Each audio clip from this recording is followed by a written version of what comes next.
Assalamualaikum, bersama Kina lagi. Okey, so untuk video kita kali ini, Mynik Berhad dan Mawid baru sahaja menjalankan program pembangunan premis digital Mawid Perkasa 100 Usahawan Asnaf. Inisiatif ini adalah untuk melahirkan 100 orang usahawan asnaf ini yang mahir dan cakna dalam bidang pemasaran digital. So, jom sama-sama kita saksikan pemenang tempat pertama iaitu Pinopin.my.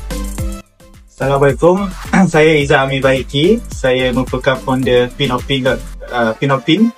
Niaga saya adalah berasaskan cenderamata. Saya mengeluarkan cenderamata custom dan juga ready made untuk event-event dan macam-macam. Pasal saya lepas join pelatihan Mynik, saya rasa sangat membantu lah, sebab orang cakap marketing yang paling platform yang paling terbaik adalah website lah.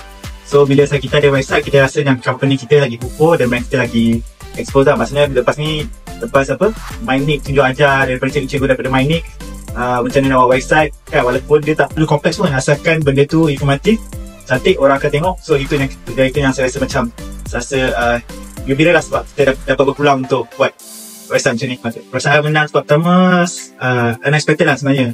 Just buat ikut macam mana kita rasa this is good, this is simple, this is dah cantik, naik ke submit, dan Alhamdulillah biar juri suka dan dapat pertama. Itu adalah satu rezeki dari Allah. Terima kasih Mynik.